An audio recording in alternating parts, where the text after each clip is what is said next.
면후 각종석의 서재에 대해서 말씀드리기 전에 우선 유학에서 기르고자 하는 인간형이 어떤 것인가, 유학의 본질이 뭔가, 유학자들이 추구했던 세상, 현재상은 어떤 것인가, 그걸 간단히 언급하면서 발표를 시작하겠습니다. 전통시대에 순발력 있는 말솜 지난 문장은 그 사회에 진출하는 하나의 기름길이었습니다. 그러나 누구를 위한 문장이고 학술이냐, 그것이 핵심입니다. 유학의 학문가는 올바른 인간이 가야 할 길을 안내하는 학술가 문장입니다. 그래서 공자께서 인간이 길을 넓히기, 길이 사람을 확충하지 않는다는 말씀을 하셨습니다. 그 말은 무슨 말인가 하면, 사람이 사는 세상, 사람이 참다운 주인이 되는 세상을 안내하는 그것이 바로 도의 본질이라고 말씀하셨습니다.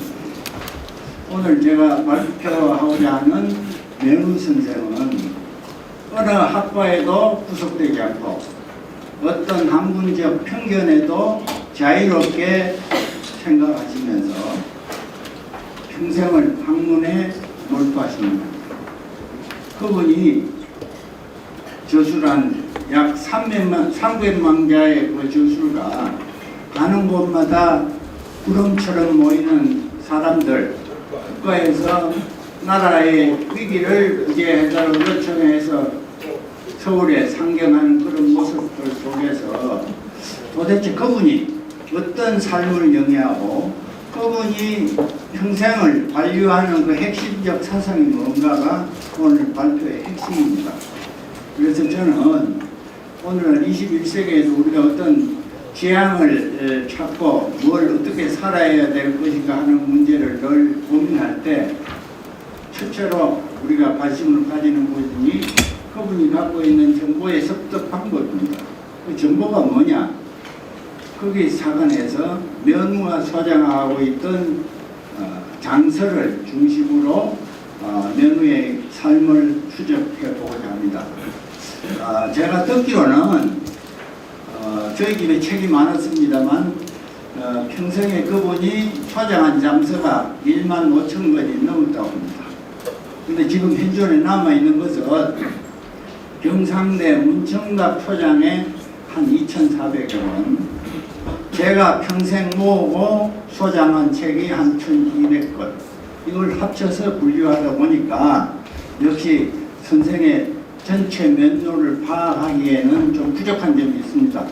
하지만 그분이 읽었던 책, 학술 정보와 경영을 통해서 그분이 지향했던 가치, 평생을 짓누르는 그 무게를 견뎌낸 이념과 이상이 뭔지를 한번 추적해 보고자 합니다. 저는 면후가 꿈꾸던 세계는 이의 세계라고 합니다.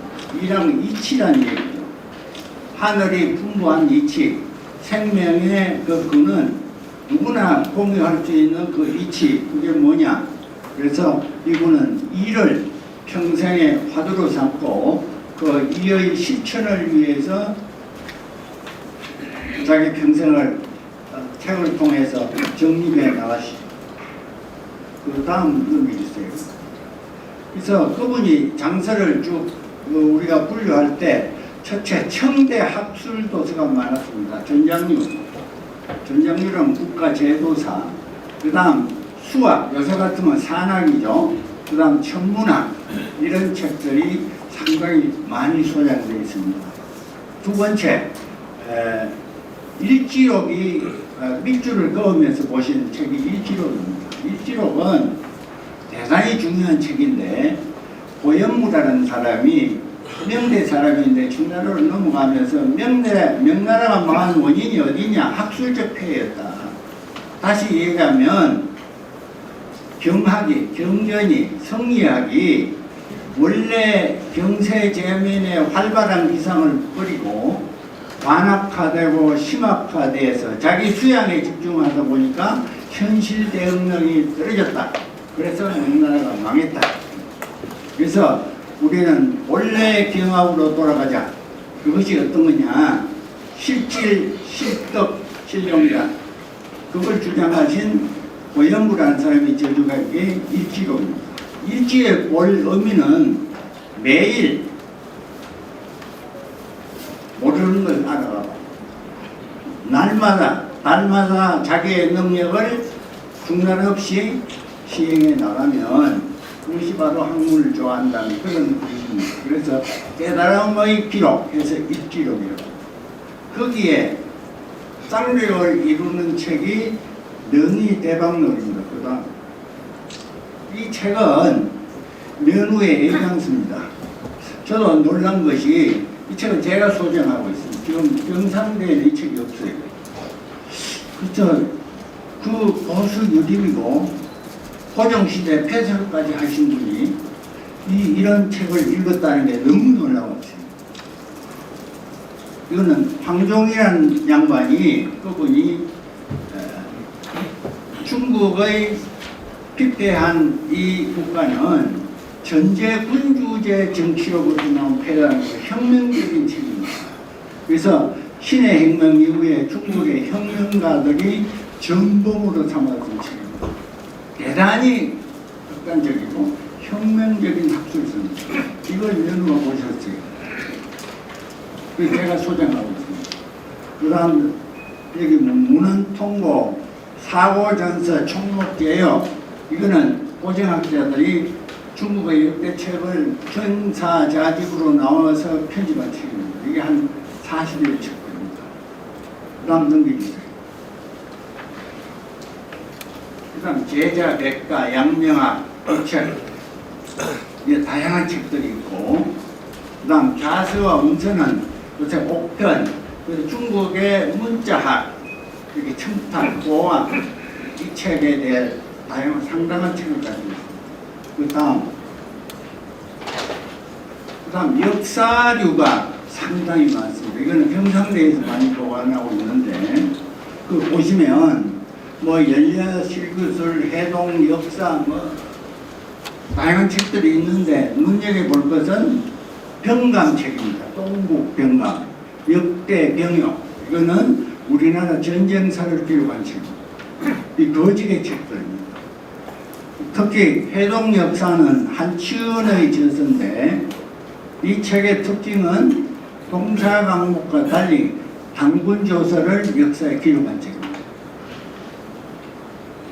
두 번째, 동강선생의 속강목, 그 다음 창강 김태경의 교정 삼국사기, 비양비호전 같은 책이 소장되어 있습니다. 특히 김태경과 면후는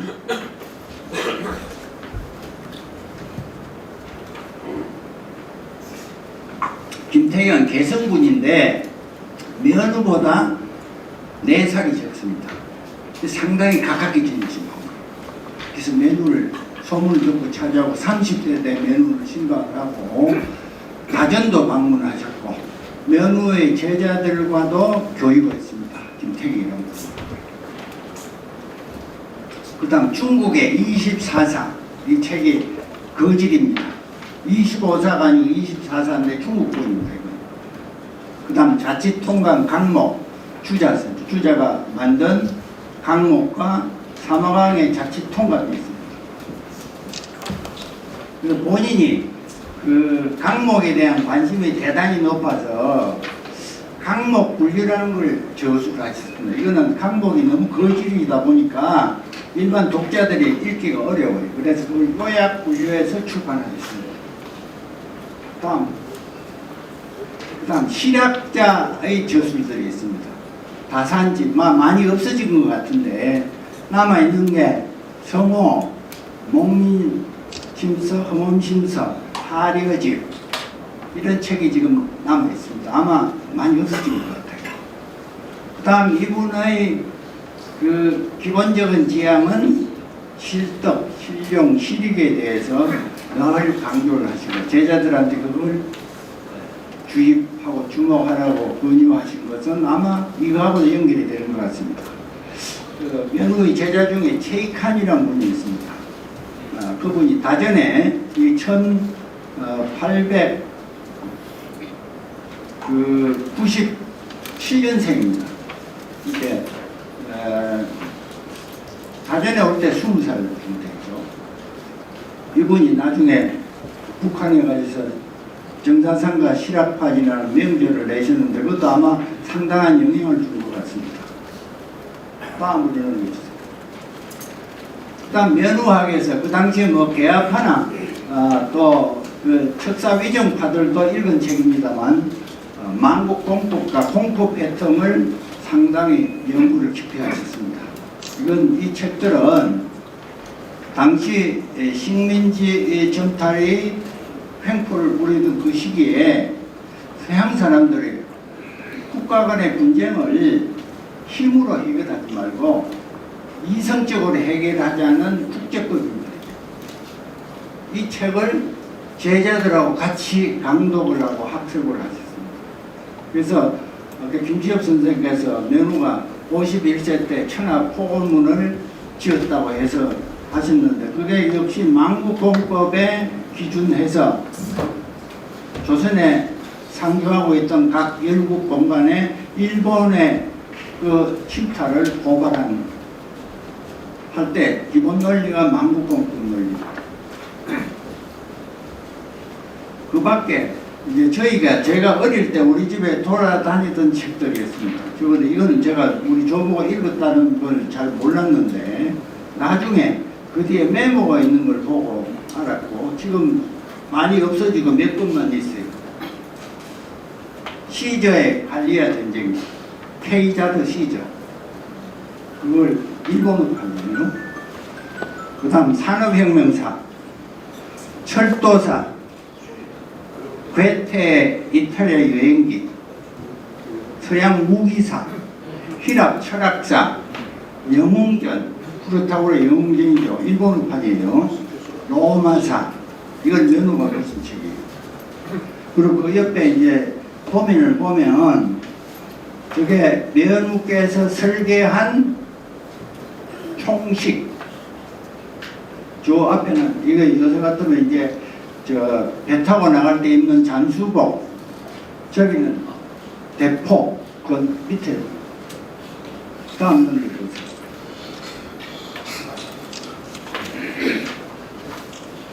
그 사진이 몇 개 더 안 들었나? 그래서 그 병기 무기 설계 책을 제가 가지고 있습니다. 그게 아마 1900년, 1890년 넘어 설계도입니다. 책이 상하 양책으로 되어 있습니다. 물론 자기 창작이라고 보기 어렵지만 아마 중국 책이나 이런 걸 참고해서 서양 무기사하고 참고해서 편찬한 것 같습니다. 그 한 번 더 보여주세요. 그리고 앞에 이 총식이죠.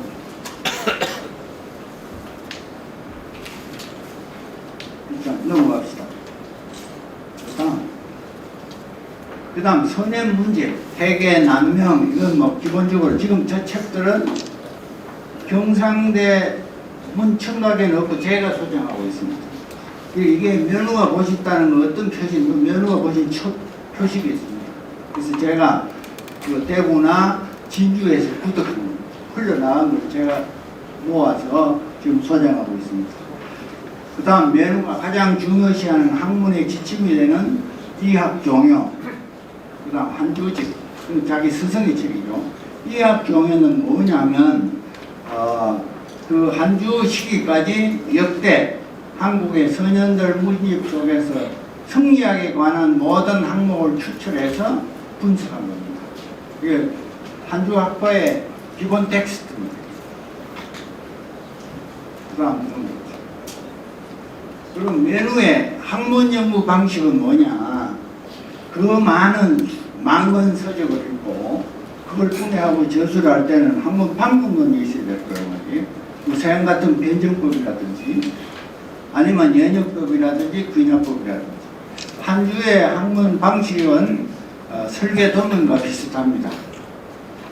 위에서 보는 거, 옆에서, 밑에서, 측면에서. 다시 얘기하면 한 여러 문제를 상정해서 따져서 그걸 통과해야 참으로 인정하는 게 한주학과의 학문 방식입니다.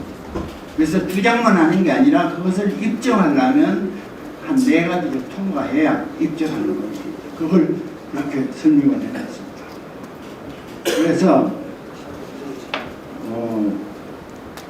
그런 입증을 그러면 만나서 주로 편지로 소통을 합니다. 면우집에 몇천 통의 편지가 전부 안부 인사보다는 학문 토론입니다.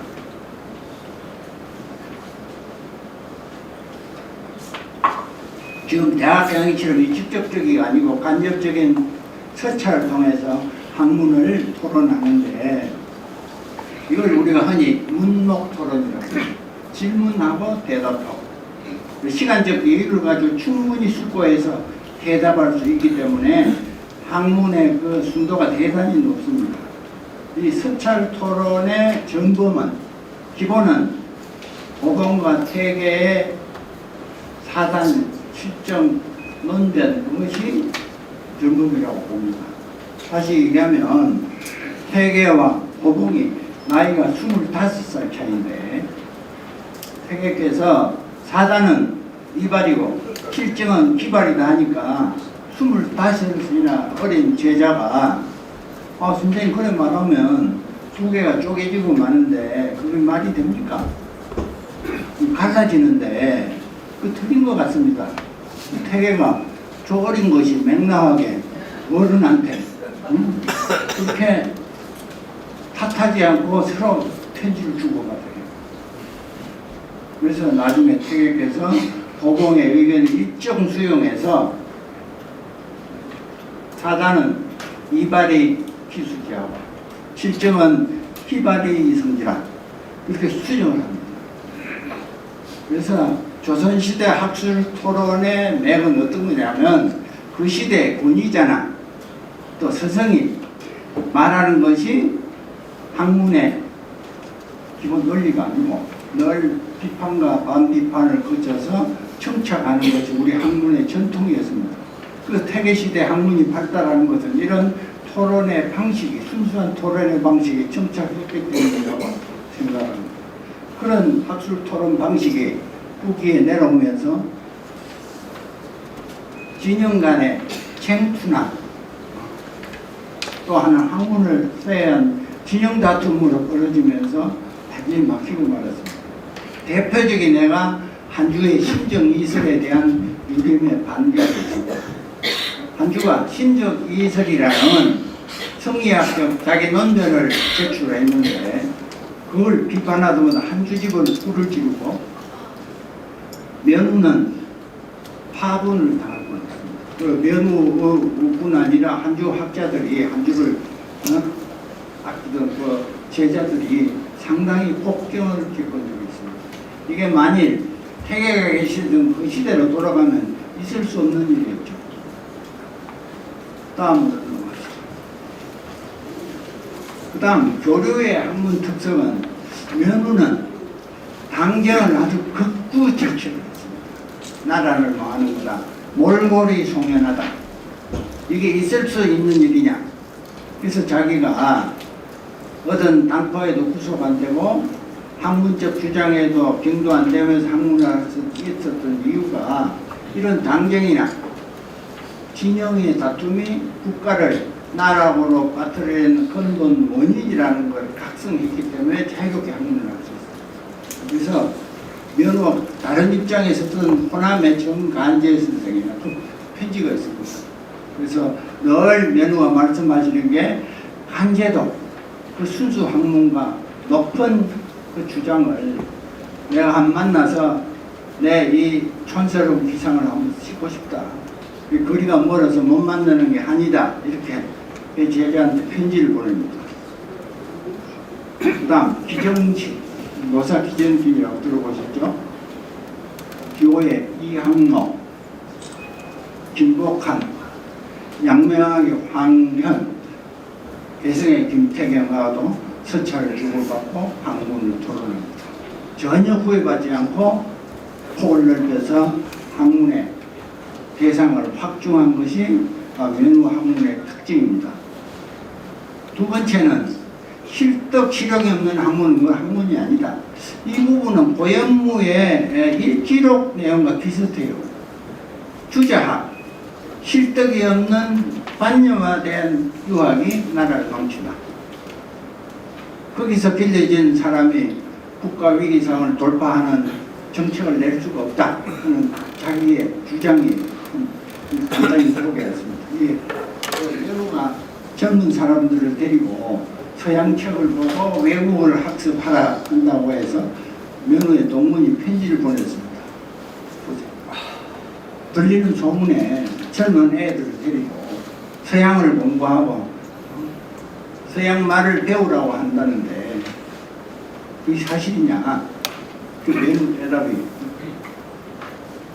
난 그러고 있다.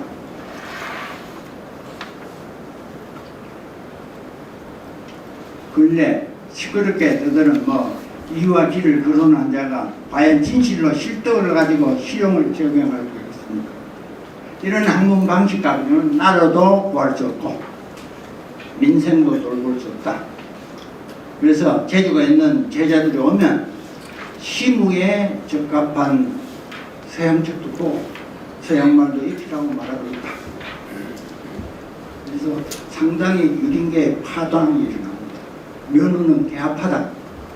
그 최남선 선생도 그랬다는 거예요. 면허는 오수유린과 다르고 개합하는 게 어떻게 보면 좀 조롱의 의미도 좀 있죠. 그래서 그 면허의 특징을 소개하는 겁니다. 또 한번 넘어갑시다.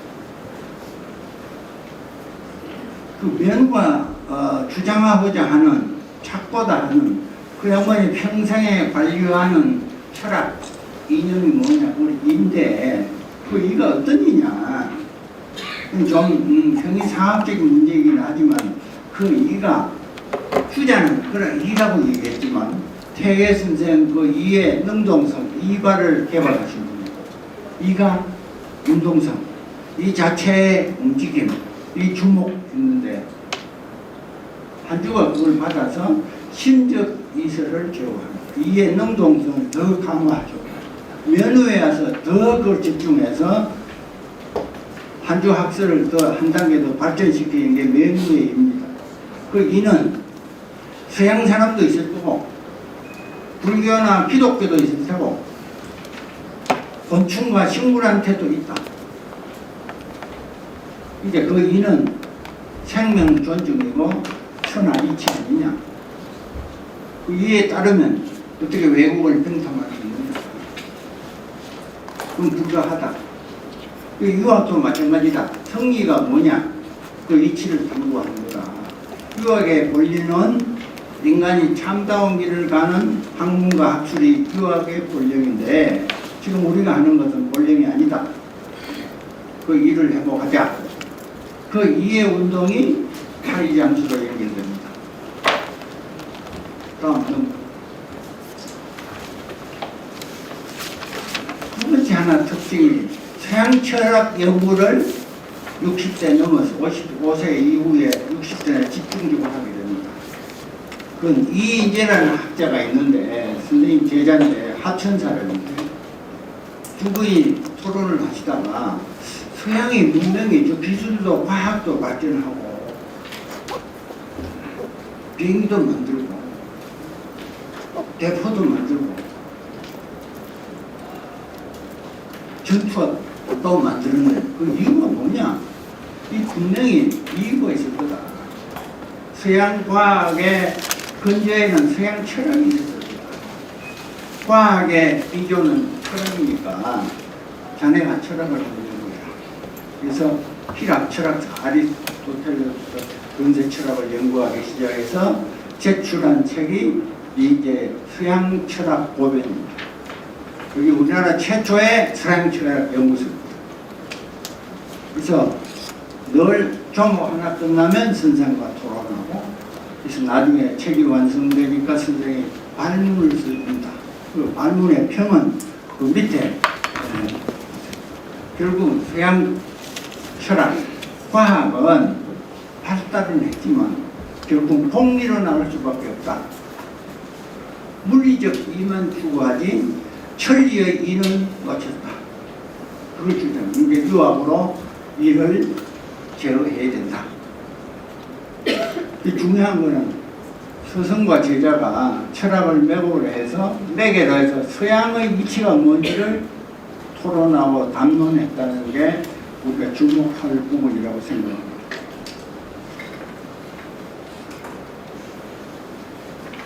그럼 국제법 연구는 앞에 처음에서 얘기한 것처럼 나중에서 일어난 이거는 아마 우리 병은 10여 명이 참여한 것 같아요. 계속 토론을 하고 그 당시에 뭐 정부가 저 책을 발간도 하고 그 대화파들이 판도 같은 책이에요. 그래서 파리장서도 제가 볼 때는 저 국제법에 근거해서 야 국제법에 있는데 일본이 우리가 뭐 독립을 원하지 않는다느니 한국이 일본의 평통을 원한다더니 그건 아니다. 이건 국제법에 없는다. 그래서 만국평화회의 여러분들이 국제법에 근거해서 대한 독립을 한국의 주권을 회복해달라. 그 논리, 이 논리에서 나온 거예요. 그러다 보니까 다전에 많은 인사들이 내가 51살에 다전에 들어가시는데 사람이 구름처럼 모여서 다 중요한 인사들이 뭐 수없이 방문을 하고 할 때 기록에 보니까 국민당, 중국 총문 국민당의 막료들 얘는 아마 회장 장석영 선생님 소개했다. 그거를 중국에서도 아시고 아마 자기한테 오니까 우리 동문 선배가 다전에 계시는데 그거 한번 가봐라 해서 오셨다는 기록이 있어요. 그 회장이 상당히 국제적 감각이 있는 분입니다.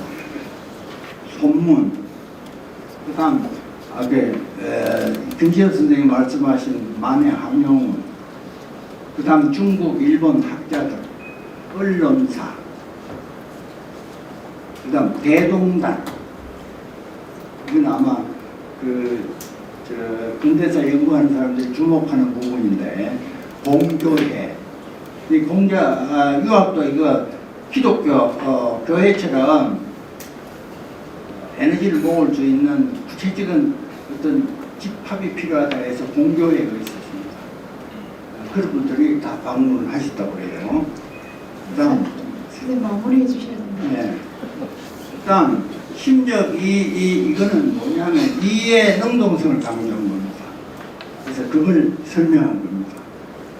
그래서 그 밑에 보면 이기론의 형이상학적으로 보면 당시 유생들 특히 그 한주학표의 유생들이 국가 생존과 민족의 논리를 위해서 찾아 시대를 극복하는 이념으로 삼았던 것입니다. 다음으로 넘어가겠습니다.